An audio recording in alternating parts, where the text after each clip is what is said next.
was something that was very helpful for me in order to be able to get that opportunity. But I did make my way back to the Kansas City Star. As far as covering the White House goes, again, because I've done it for so long, I covered Barack Obama. Now I cover Donald Trump. I cover the Republican National Convention. I cover the Trump campaign and everything in between. Previously, I covered Hillary Clinton's presidential campaign as well. And a key point of my experience at KU, I know Dean Brill is still somewhere in there listening. She did a tremendous job of making sure when I was a student that I got to attend both the Republican and Democratic national conventions. And that was not wasted on me. I've been to every convention since. We'll see how this year goes with the convention, but it was a really great start for me as a professional. I've thanked her before, but I always like to thank her again. Oh. Perfect. Ron, let's go ahead and have you speak next. Okay. Well, hello, everyone. It's an honor to be on this panel. And I feel like I'm an honorary graduate of KU because I have a long-term friendship with the Dean, Ann Brill, who gave me a C in copy editing while a student at Marquette. Ann will say I earned that C, and I don't disagree. But ever since then, I have always been involved in journalism. So the Milwaukee Neighborhood News Service is where I'm working now. We are a nonprofit newsroom housed at Marquette that covers Central City, Milwaukee. And by that, we mean Black and Brown Milwaukee.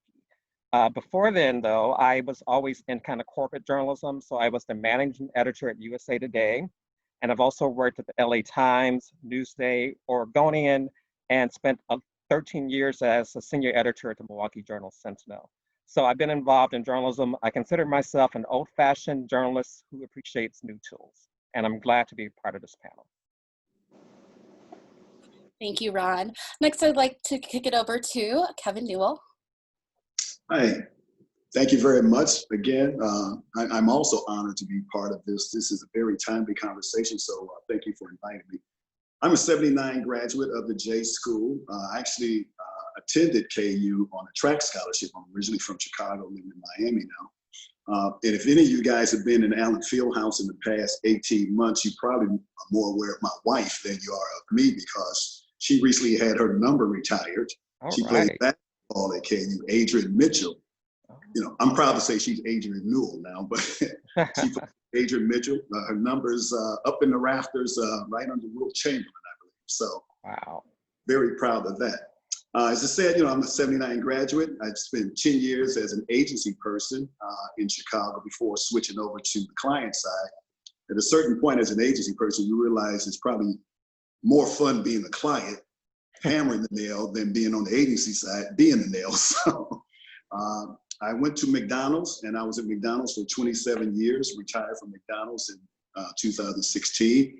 While at McDonald's, I rose to be the chief brand officer for the U.S. business, in charge of marketing, menu, strategy, as well as research. And I was also the global chief brand officer, responsible for those same departments and functions across the globe. I then moved into operations. I left McDonald's as president of our West Zone. And since 2016, I started my own consulting company, Kevin L. Newell Consulting. I'm the president, and we have one employee, and we never have an argument. My employee does exactly what I want him to do. I'm also a minority investor in Hub Connect, which is an artificial intelligence-based platform designed to build local store marketing plans for QSR restaurants. And that's it. You know, I've met Dean Brill a few years ago, when anytime she calls and asks me to do something, I'm well and ready to go and just jump in on her behalf because she's such a great lady. Thank you, Kevin. And last but not least, Professor Patricia Gaston. Hi, everyone. I am a Kansas City native, born in Missouri, raised in Kansas. I graduated from KU in 1981. And as Kevin and Ron and I, we keep saying we are very young, so don't let that, you know, we know a lot, we've lived a lot, but we got much more to go. I spent most of my career in newspapers. I was on the editing side. I was a reporter in college, but most of my time has been on the editing side. I have worked at the Rochester Democrat and Chronicle was my first job. And then I went there to the Dallas Morning News. where I was the co-editor of a project called Violence Against Women, A Question of Human Rights. And we won the Pulitzer in 1994, 95. That seems like a very long time ago. After that, I moved to Washington, where I worked for the Washington Post for 21 years. I was hired to be on the foreign desk, and then I worked on national. And then when I left, I was doing a little bit of everything. I was primarily working on editorial side of things, but I also was running the paper at night, the whole operation at night. Again, as others have mentioned, Dean Brill came to me a couple years ago and said she had a job I could not refuse, and she was correct. And so I packed up, left Washington, D.C. after 21 years and moved to Lawrence. And I've been here 2 years, and I am having the time of my life. Perfect, thank you. Well, like I said earlier, we have participants submit questions during their registration. So I'm gonna go ahead and go through those questions, but I would like to make note that some have been edited for brevity and clarity. And we do hope to go through all of the questions, but if we don't have time for it, these are discussions that we would like to continue amongst our students, faculty, and staff. But I'll start with the first question, and I will have Francesca answer it if that's okay. What does diversity mean to you, and why is it so important? Diversity can mean race, it can mean sex, but I also think it means geography, and I also think it means people's backgrounds, because it is important to have a diverse set of viewpoints, particularly in your reporters and your reporting, from all of those things. And I'll use an example. I will not say the publication, because I have a lot of respect for this publication, but for instructive purposes, there was a publication recently that referred to my hometown as a tiny rural town in Kansas. Now, I come from a small town in Kansas, and I am so proud of the small town that I come from, but I would not call it a tiny rural town in Kansas. And I think that that kind of thinking sometimes comes about for people who have maybe not had other experiences outside of where they live, perhaps if you've always grown up in a very large metropolitan city. And certainly Washington, D.C. is quite big compared to where I grew up in Kansas. However, when you have other people who are editors, who are, you know, people who are copy editors otherwise, that's something that they might otherwise look at and say, just because it's a lot smarter than, let's say, Washington, D.C., that does not make it a tiny rural town. And by the way, I'm backed up with this by the fact that we had an Applebee's, and what tiny rural town has an Applebee's, may I say? But that experience for me recently really summed up, though, that diversity isn't always the stereotypical race, sex, those sorts of things, and why it is important to have a lot of really diverse backgrounds and viewpoints in your newsroom, and particularly on your management team. That's great. I'd also like to throw that question to Kevin, especially with your experience in branding and strategic communications with McDonald's. Well, it's interesting. It's a great question because obviously McDonald's is in 120 countries, and not everybody looks alike. Not everybody thinks alike. Not everybody behaves alike. But what you do learn is that each of these different folks, you know, as Francesca said, it's not just race, it's also geography and culture, it's experiences. And, you know, you have to value those experiences if you're going to get to the right solution for whatever given problem you may be addressing. So you have to have all those different viewpoints, all those different experiences in the room with you in order to come up with the best outcome. So, and very, very importantly, you know, as I said, you know, it's all these different things, but it's not just those things in a vacuum. It's those things come together and folks around the table, around the room, or what have you, actually valuing those perspectives, those opinions, those viewpoints, those experiences, because unless you have an understanding of those, there's no way you can start to accept and understand the value that they bring. So it's very, very important that it first starts from a point of understanding, which builds to acceptance. And then once you get to acceptance, you can start valuing the input and the thought and the experiences that these folks bring, which brings you to a better outcome, regardless of the problem or solution you're trying to achieve. This next question kind of builds on that, and I'd like to ask it of both Professor Gaston and Ron. What can be done, especially in newsrooms, to ensure that multiple viewpoints are being represented across all media platforms? Well, Hime, first of all, we got to just start having those conversations. You know, a lot of times, and I think this is something that is across the board, we don't ask people what they think. We don't care what other people think. We just seem to think, okay, well, this is the way I feel, we're going to go with it. But when you're in a newsroom or you're in an agency shop or wherever you are, we need to be asking each other, what do you think? Because that is when you find out, well, hey, maybe Susie knows X, Y, and Z. And hey, maybe John's experience is not as you think it is, because we make a lot of assumptions when people are sitting in rooms. I can't even tell you how many times assumptions have been made of me and some of my African American colleagues. Assumptions about our experiences, assumptions about where we've lived, assumptions about our economic status, all kinds of things. So again, I would say first you've got to have those conversations. I would piggyback after the professor. It's hard to have the conversation when the people in the room are not represented. So it's also about the representation, like who's at the table, who feels comfortable speaking at the table, who's left out. So for example, at the Milwaukee Neighborhood News Service, we've been covering the marches every day that have been going on since George Floyd.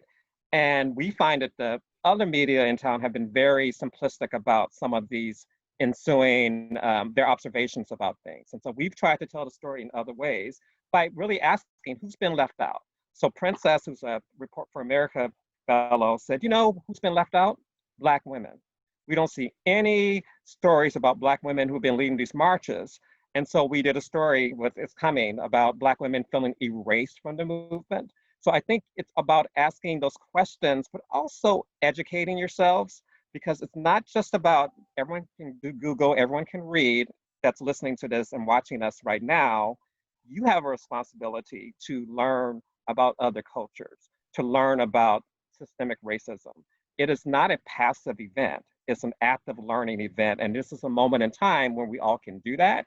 But I would say that, you know, I always ask the question, I always did it at USA Today, I did it at LA Times, who's at the door? Who's at the table? And what are we missing? And sometimes you know what you know and you don't know what you don't know. So ask those questions. So at the LA Times, when I was a copy editor, there was Vern, who was he was a white Jewish guy, but he knew more about gangster rap than I did. I grew up a minister's kid. I can tell you who James Cleveland was, but I couldn't tell you who some of these other people were. So we were able to say, hey, when it comes to this issue, I'm gonna come to you. So finding out like the key people, the influencers, and to be read and informed, and then to take that to the next level, which is making sure that you speak up when times are allowed, when it makes sense, to raise your hand and say, have we thought about this? And sometimes that takes courage, right? Because there's a lot of groupthink, particularly in newsrooms. Newsrooms, we think we know it all. And it's humbling when we don't. And I'm really glad now that I'm working at a newsroom that's about community shareholders instead of stakeholders. And Hame, I would just say, to piggyback on Ron a little bit more, we need to think about, you know, sometimes working on those Saturdays and Sundays, that's where you learn how to get into that room. You know, there's a tendency for us, and I mean media, to think that it's Monday through Friday. I want the best job. I want the most high profile job. Oh, no. Get in there on the weekends. That's when you have a chance to really work on those skills that Ron was just talking about. You get an opportunity to let your voice be known. Come into the room. I had a boss who, and I'm not going to say his name, but when you went into a room with him, have a solution. He didn't want to hear, he'd hear what you had to say, but he was like, and I got to the point where I knew that if I had a solution and the solution was what I wanted to be with, he'd be like, oh, Pat, that's cool. So again, we have to learn how to also empower ourselves as well. But get in there, work those weekend shifts, work those holidays, be in charge of the desk. that's a very quick way to start get an opportunity to be at the table And during take advantage of the opportunities that you have at KU. You're in a great school that has many great connectors, many ethnic groups, many religious groups. Take advantage of that, because it's so often we have these plenaries and forums and no one comes.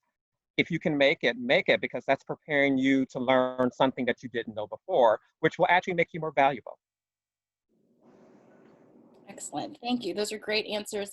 I had another question from, I believe this was a staff member or maybe faculty member, and they state, for a long time, newsrooms said they had a hard time diversifying their staffs because journalism graduates were predominantly white. How can newsrooms help journalism schools increase enrollment of underrepresented groups? And I'll leave that for anyone to answer. Can I start? Please. So I've heard this lame excuse since I was in college the first time in 1985. And it's always, we can't find anyone. Fast forward to 1998, and I'm a copy editor at the LA Times, and I'm one of 2 Black editors, and one of, think, of 3 minority of color.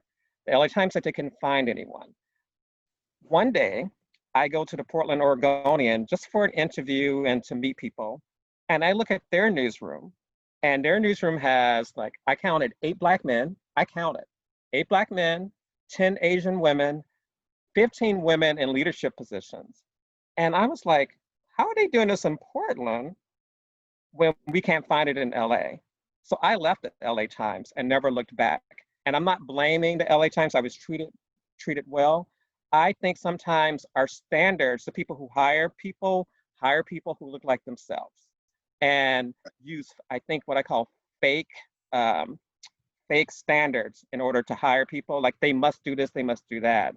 So newsrooms have to take a serious look at their own racial awareness to move forward. It's a racial reckoning throughout, but I feel like it's not always easy. And I think that newsrooms and colleges have to work together to solve this problem, because it really doesn't, it starts in high school. You can starting recruiting people at an earlier age, letting them know that these opportunities exist is so important. But you know what? We can do what we want to do in a newsroom. If we want to win a Pulitzer, we can throw all the resources we want to do that. So if we want to get paid that $500,000 bonus, we find a way. So I think the time is to stop making excuses, because there are plenty of talented young people out there of all races, creeds, colors, sexual orientation who want to be part of the movement, but have been shut out. So I think part of it is starting the recruitment. Then when they get there, you got to be able to retain them. So mentoring, and that's everybody. It's not just Black and white. It's everybody wants to feel like they can make a difference. So I would say, it's time to stop the excuses. We want to do it, we can do it. But I've heard this for 20, 30 years now. And Ron, the other thing is that when I bring you a handful of resumes, don't just toss them aside. Take a chance, go and read them and Yes. see and have conversations. I mean, again, I've hired people, I've fired people too, but I've had an opportunity to really meet some really interesting people. And I will tell you this, even when you're in a newsroom or even in an agency, again, find that person in the room who is willing to take chances. When we put together the team for the Pulitzer Project, I wanted all kinds of people on that project. I was on the foreign desk at the Morning News. I wanted to make sure we not only had our stalwarts, our white guys, and I adored them. But what I did is I went and I told my boss, because he and I were working on this together, I said, well, how about we get that one who is over there working in the school beat, who's never been a foreign correspondent, who's never had an opportunity to do that. And we went ahead and did that. Then we also decided, let's make our photography team all women. We did that again. Sometimes it's just as simple as just saying, I'm going to do X, or if you have to go ask, how about we do this? It's just that simple a lot of times. But as Ron said, we do have to stop leaving, with those excuses. And one thing about journalism school I'm seeing now, I mean, I had a fantastic mentor. All of you who know me know that Suzanne Shaw was my mentor, as well as Professor Samuel Adams. I have had the best. And these two people followed me all the way through my career. Didn't know it most of the time. Didn't know what they were putting their hands on. They were laying hands and talking and doing stuff that I've only just found out about after almost 40 years. So again, get that good mentor, somebody who's going to challenge you to go out there and say, well, you know what? I'm just as good as the next person. Let me go and do that. And by the way, I did start in high school. Yep. I So, wanted to add, oh, sorry, go ahead, Kevin. Okay, so yeah, thank you very much. So, I was in corporate America for 37 years, and I saw this all the time. On the agency side, you'd be surprised that the advertising agencies in the US lack diversity like you couldn't believe. And you would think with the marketing and the advertising that takes place in the world every day, the targeted marketing takes place, that there would be more African American, more Hispanic, more Asian representation in ad agencies, but it just isn't there. It's getting a little better. It was getting better for a while, then it kind of went back. Now it's starting to get a little better again. And even on the company side, I was at McDonald's for almost 30 years, and it was always part of what we like to say was part of our DNA, because it was represented in our core values as a company, but it was not always exercised. And the first place I was starting was to get at the question, to understand the question. Any of these companies, whether it be a corporate marketing company or agency, or like a McDonald's or a newspaper, what have you, if you go to the core values of that company and you don't see diversity be a part of the core value of the company, then you have an issue, because that's where it starts. If it's not in the core values of the company, not part of the DNA, it's not going to permeate throughout the company, because folks in the lower positions and mid-level and other positions where they're responsible for hiring and attracting, if they're not being held accountable for diversity and it's not on their radar, it's just not going to happen. So you got to make it part of the DNA of the company. It has to be on the radar. Once it's on the radar, then it becomes something that folks are accountable for.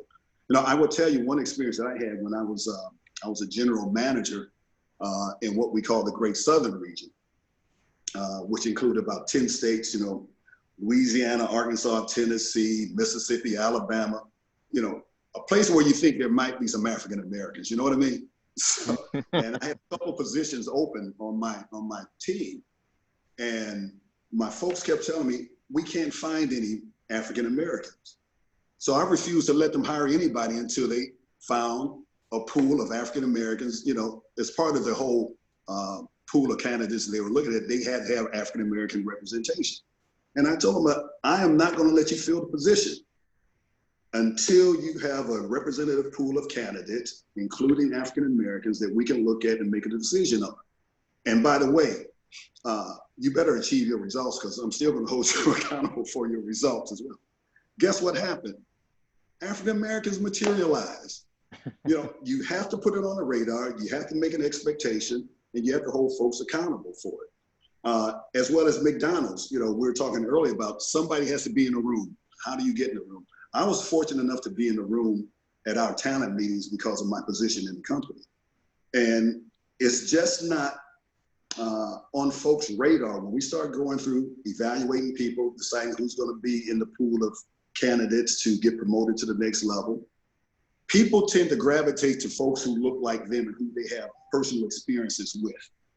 And in a company like McDonald's, the size of McDonald's, there's going to be predominant pool of candidates who don't look like me, who don't look like Hispanic, who don't look like Asians, who aren't Asians, who aren't African American, who aren't Hispanic. So somebody has to be in the room and say, but wait a minute, what about this person? What about, and you mean to tell me, I can't tell you how many times, I said in these talent meetings, I said, you mean to tell me a company, and we got 700,000 people, we don't have African Americans, we don't have Asians, we don't have Hispanics, we don't have women,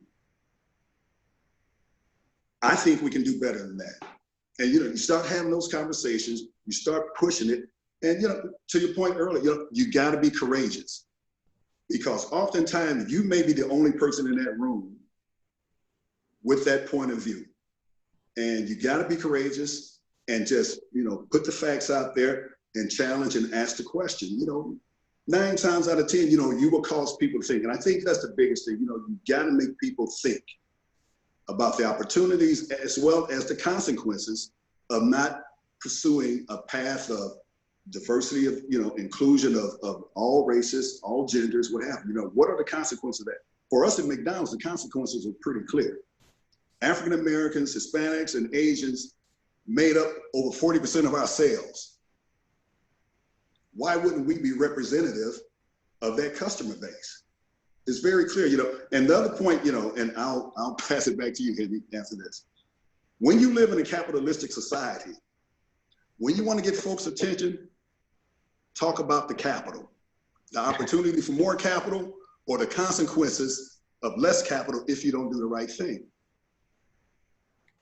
So I wanted to chime in there. And actually, that's really great advice. Thank you very much. I will take that myself and use it.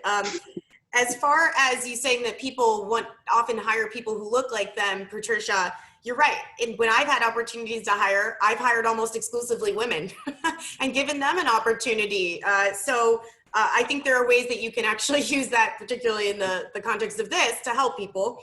As far as the opportunities go, the thing about, I mentioned this earlier, some of us were talking, I graduated in the middle of the financial crisis. I mean, it was 2010, it was afterwards, but I felt like I got hit with some of the boomerang effects that were lingering. And I worry about that for students now.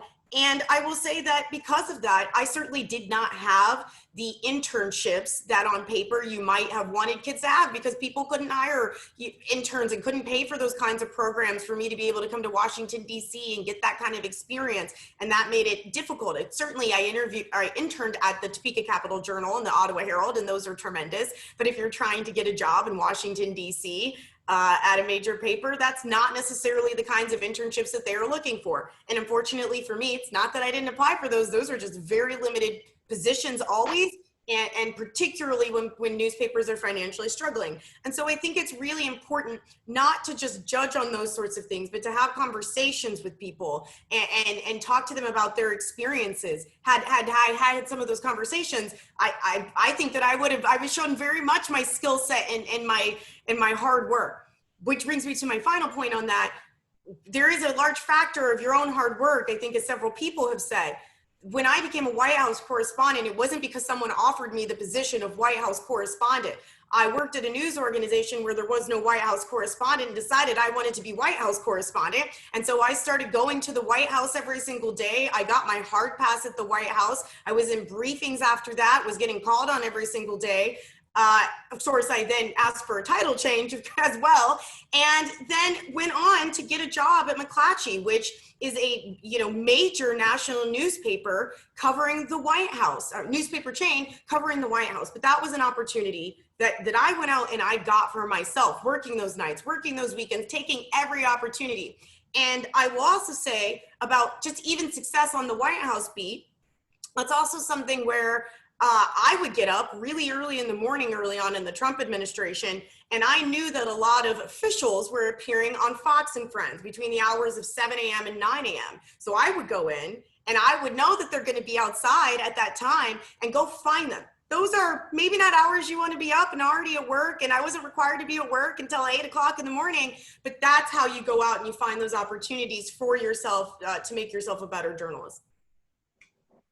Thank you. Well, you all were speaking. We had a couple questions come in that I really think parlay off of what you said very well.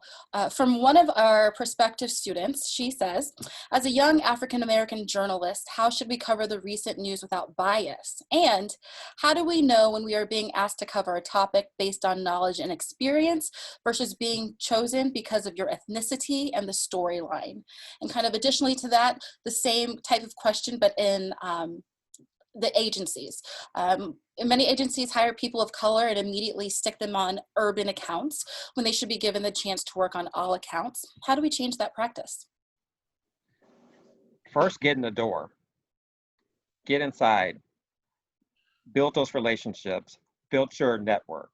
And maybe stop drilling those questions like why you got a story. You can make the story what you want to make the story once you're in the door, and once you prove yourself, once you do the interviews, things like that. I would say don't use that as a, there's always going to be someone younger, someone older, someone Blacker, someone Asian.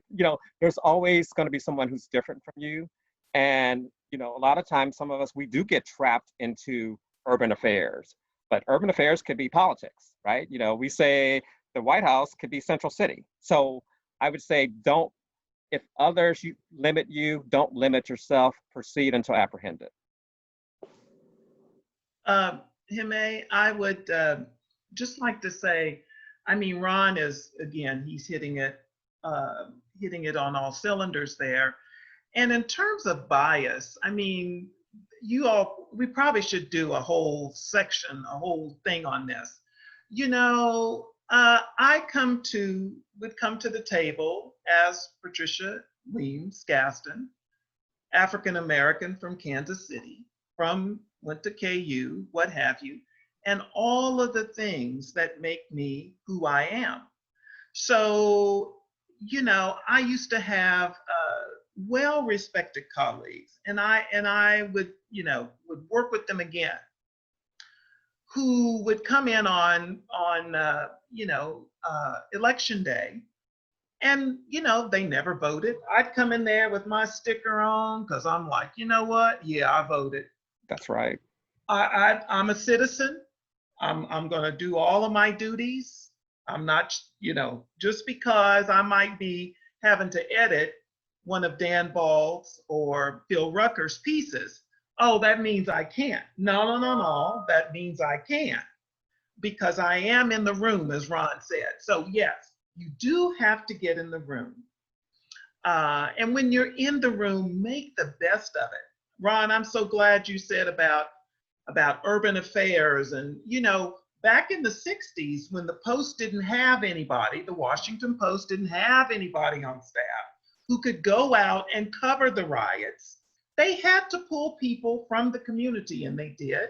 And those people made the most of that situation. One of them, I believe, was Dorothy Gilliam. Yep. If you haven't read about Dorothy Gilliam, you should read about Dorothy.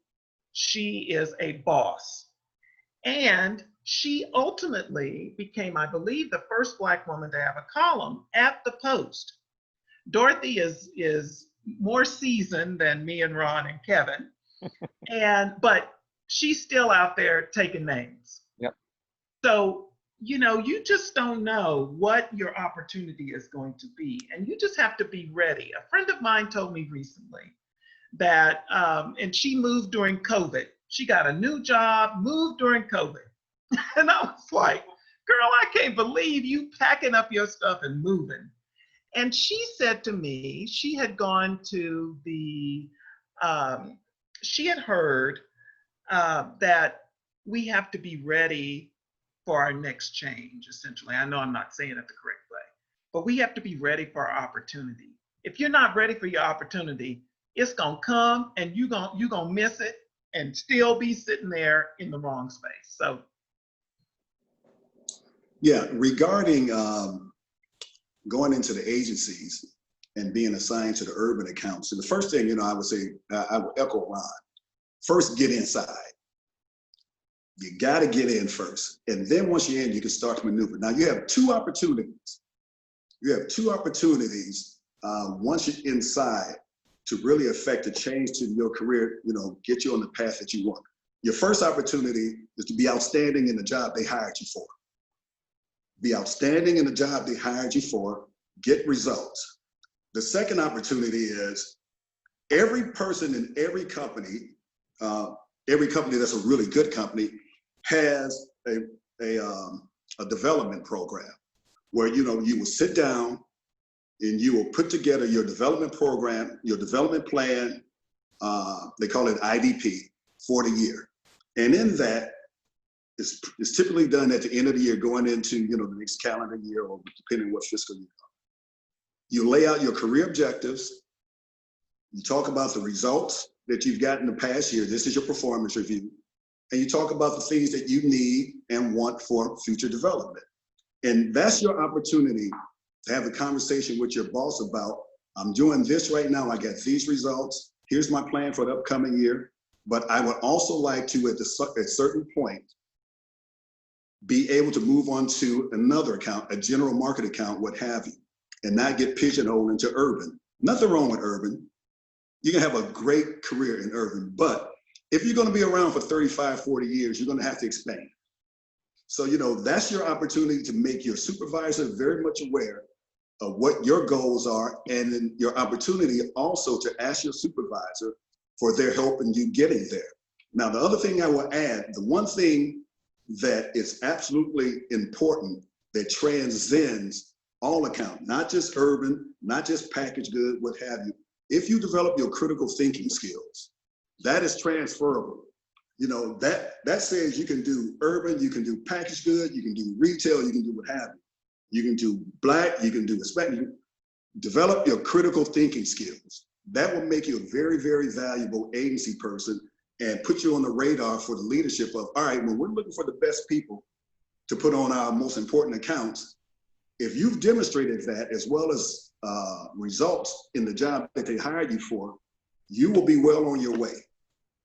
Can I flip that on its head for a second though and say that I'm honestly sometimes offended when I don't get asked for my opinion on some of those issues, because it's like going back to what we talked about earlier, like if I had been consulted on this, then I might have seen this through a slightly different lens and I could have helped you avoid making that mistake. And I'm not talking about anything specifically, just as Right. you know, as a broad concept that I appreciate being consulted. One example I'll give that's broad, speaking of the protests, is I was surprised reading some news stories, Ron, I think you spoke to this earlier, how they didn't really touch on at all what the protests were about. And I was surprised, especially early on, when you didn't even read a phrase in the news story like that the protests came about as the result of the death of a Black man at the hands of police in Minnesota. To not include that kind of context, I think, was surprising to me. And you know, if I had read that story and I worked at some of those places as well, then I probably would have caught that and said, you know, might want to put that in the story. And so I think that you know, sometimes take it as a good thing when your voice is being consulted on those issues. I kind of want to ask this question from a different perspective. How does a non-person of color storyteller avoid using their platform in a way that makes them appear as a quote unquote white savior? Well, that's a great question. And so, and we, you know, the Milwaukee Neighborhood News Service, we exist because other media outlets kind of do that, right? But I would tell you that our staff is very diverse, multicultural. But I go back to Andrea Waxman, who just retired. Andrea is 65 and Jewish. And she walked into the American Black Holocaust Museum my first day at NNS. And she had her mink coat on. And I was like, how's she going to be perceived by this predominantly Black audience? And she was a celebrity. They loved her. And here's why. Because Andrea took time to cultivate and maintain relationships. She went out and asked people, how am I doing? What should I'm a white Jewish woman. I don't even live in a hood. What do I need to know? And she developed a trust that so much that she broke all kinds of stories that even one of our African-American reporters, who comes from a different social economic background, couldn't relate to the people he was covering. So it's not always about being Black or brown. It's about how you relate to the person and the steps you take to make those relationships work. A lot of times you want to be a white ally, you just can't just parachute into a community and then out. You have to commit to a relationship.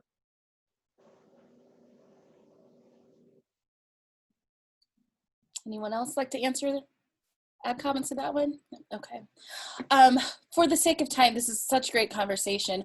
I do want to talk a little bit about what you think are really great takeaway points that students, current students, future journalists should have right now. Is there anything that we haven't talked about that you think would be effective as they go through their schooling or as they start looking for their jobs? And this year, especially as they are reporting and learning more about our presidential election or the Black Lives Matter movements or police brutality and calls for change in policing. What advice do you have for students generally for right now? So, Hime, this past semester, the end of the semester was, it was daunting. I mean, let's just be honest about it.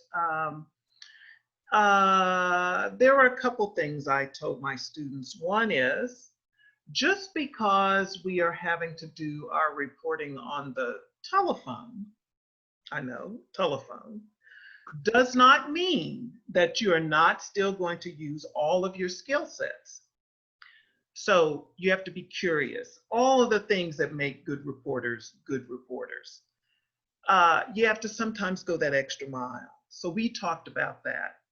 The other thing I've been talking with students about, some who have just recently graduated and some who are not, and even in class, was this idea about try something new. Figure out, use this time wisely. And I'm not saying fill up your day with a bunch of crap. I'm saying find something that maybe you have not learned how to do and learn it. And what I was doing at the end of the semester was every week I would ask my students, and yeah, they would, look at me like I was nuts. Have you learned something new?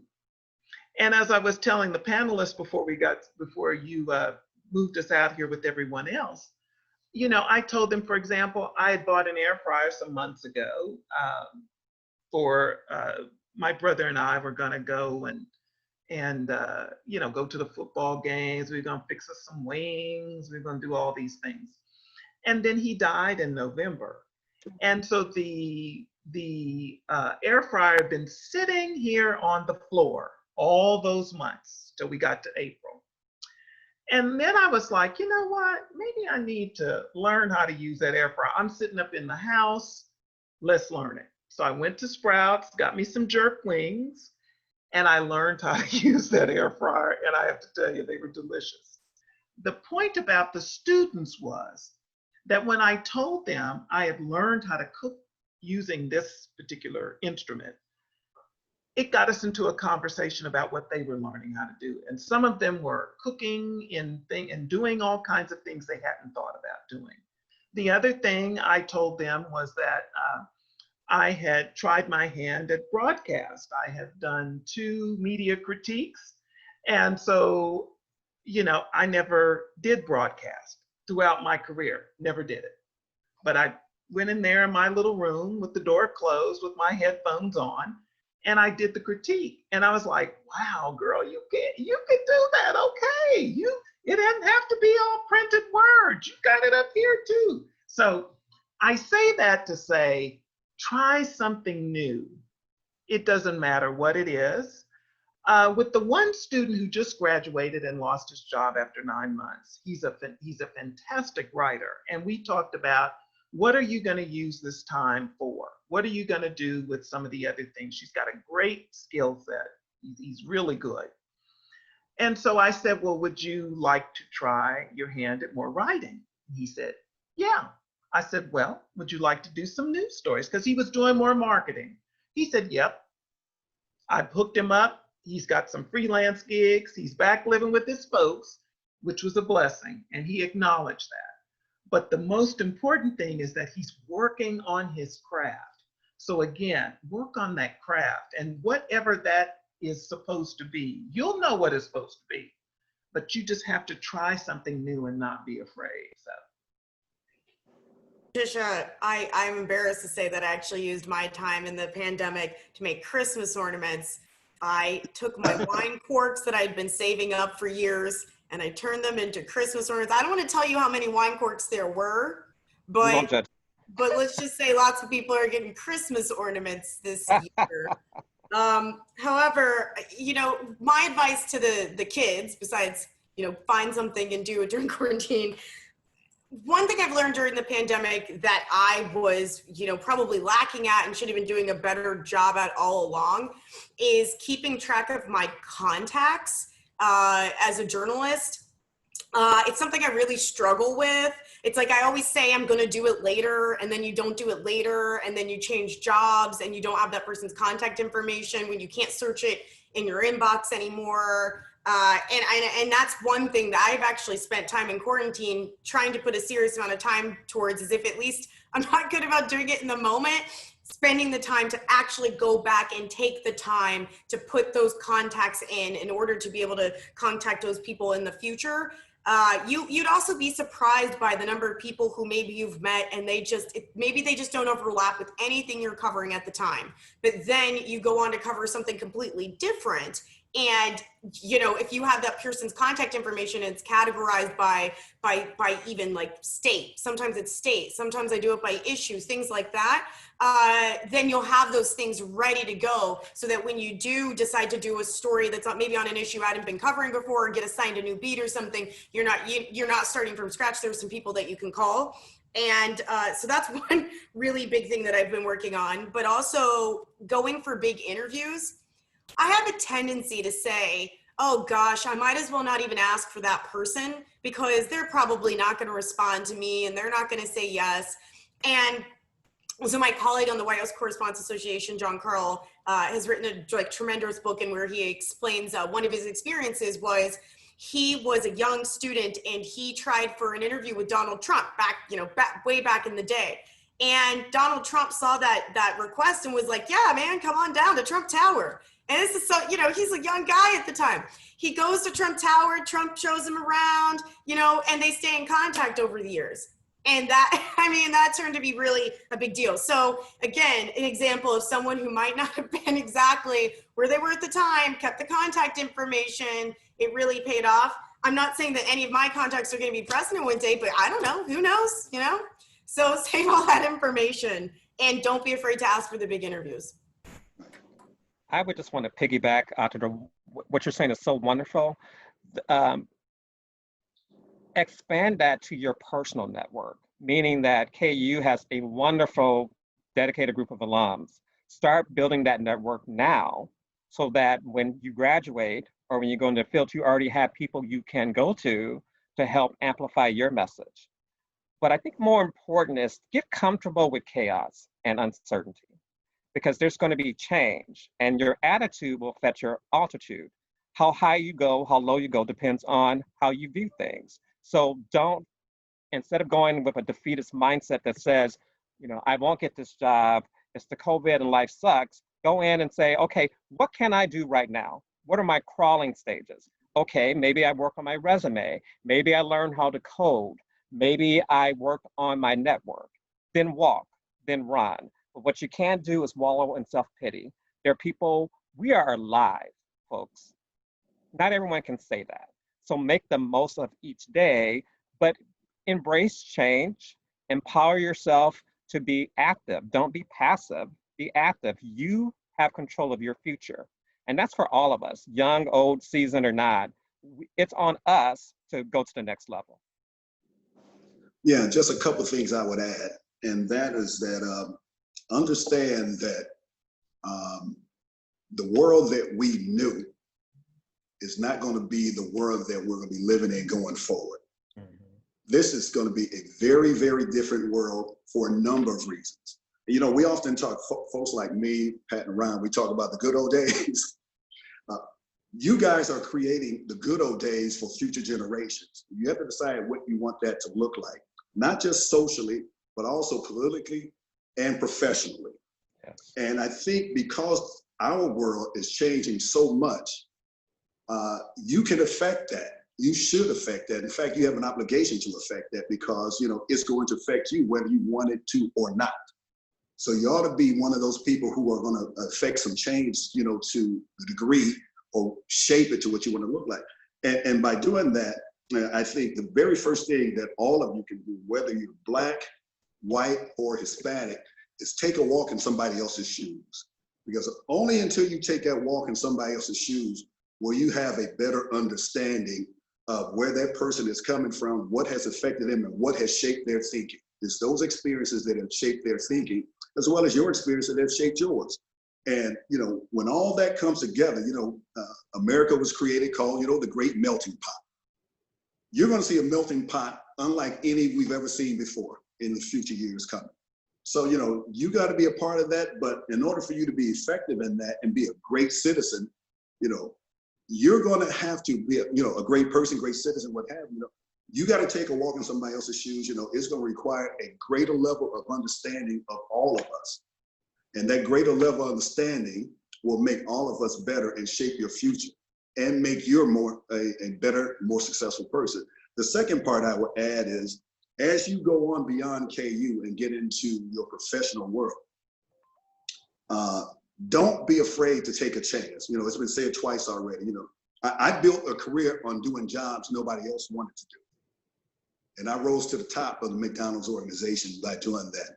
You know, never say no until you know what you're saying no to. Amen.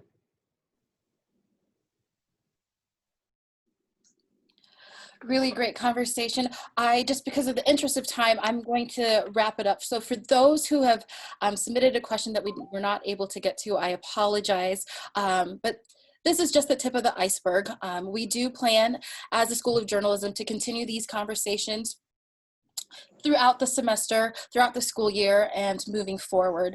I would just like to thank everyone for taking time on this Thursday, for sharing your thoughts. I think we've really started some great conversations, kind of opened the doors so that we can have those difficult conversations amongst us as faculty and staff, amongst students, and I think that honesty is just amazing. I definitely want to make sure that I thank Francesca, Kevin, Ron, and Professor Gaston for their insight and advice. And today, like I said, was the first event in a series of webinars we plan to host throughout the school year. School of Journalism will continue to support a diverse, collaborative, and dynamic student-centered environment. And please keep an eye out for our next event, which will focus on how to build your mentor network while in the J-School.